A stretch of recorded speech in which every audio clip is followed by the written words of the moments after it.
দেশের বিভিন্ন স্থানে সভা সমাবেশ, মানববন্ধন সহ নানা ঘটনার আরও খবর জানাচ্ছেন সাকিব আল হাসান। বান্দরবানের রোয়াংছড়ি উপজেলার দুর্গম এলাকার মানুষের জন্য সুপেয় পানি নিশ্চিত করতে সৌরচালিত পাম্প স্থাপন করেছে বান্দরবান সেনাজোন।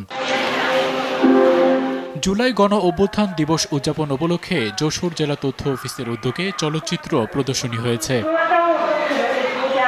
দেশের বিভিন্ন প্রান্তে ছড়িয়ে থাকা দুর্লভ, বিপন্ন ও বিলুপ্তপ্রায় বৃক্ষের চারা সংগ্রহ করে গড়ে তোলা ঠাকুরগাঁওয়ে বৃক্ষ গ্যালারির বিশেষ বৃক্ষরোপণ কার্যক্রম অনুষ্ঠিত হয়েছে। গাজীপুরের শ্রীপুর উপজেলার পাঁচলটিয়া গ্রামে এক সৌদি প্রবাসীর বাড়ি থেকে প্রায় ১৭ ভরি স্বর্ণালংকার, নগদ ১ লাখ টাকা এবং কয়েকটি মোবাইল ফোন লুট করেছে ডাকাত দল। নোয়াখালীর সুবর্ণচর উপজেলার পূর্ব চরবাটা ইউনিয়নের সেলিমবাজার এলাকায় মেঘনা নদীর ভাঙন রোধে জিওব্যাগ ডাম্পিং প্রকল্পে অনিয়মের অভিযোগ তুলে মানববন্ধন ও বিক্ষোভ করেছেন নদীপাড়ের বাসিন্দারা। চাঁপাইনবাবগঞ্জের শিবগঞ্জের সীমান্ত এলাকায় অভিযান চালিয়ে ১,৬৩০ পিস নেশাজাতীয় ট্যাবলেট ও সিরাপ ও জামালপুরের সীমান্ত এলাকা থেকে ৩৪ বোতল ভারতীয় মদ ও ৭৩১ পিস কসমেটিক্স পণ্য উদ্ধার করেছে বিজিবি।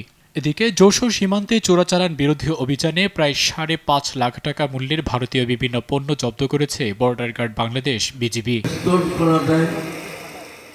ভোলায় বৃক্ষ মেলার আনুষ্ঠানিকতা শেষ হলেও চাহিদা বিবেচনায় মেলা চত্বরে স্টল ও নার্সারিগুলো খোলা রাখার সিদ্ধান্ত নিয়েছেন জেলা প্রশাসক ডাক্তার শামীম রহমান। বীর মুক্তিযোদ্ধা আরিফুল ইসলাম এর স্মরণে ব্রাহ্মণবাড়িয়ার নবীনগরে দিনব্যাপী ফ্রি মেডিকেল ক্যাম্পে ৫ শতাধিক রোগীকে ক্যান্সার সহ বিশেষায়িত চিকিৎসা সেবা দেওয়া হয়েছে।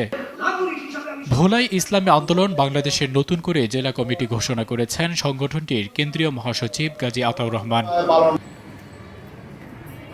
পরিবেশের ভারসাম্য রক্ষা এবং সবুজ ক্যাম্পাস গড়ে তুলতে পটুয়াখালীর মির্জাগঞ্জ আখতার হোসেন চৌধুরী মেমোরিয়াল কলেজে ভিয়েতনাম ও মালয়েশিয়ার উন্নত জাতের ৫০টি নারকেল গাছের চারা রোপণ করা হয়েছে। সাকিব আল হাসান, RTV।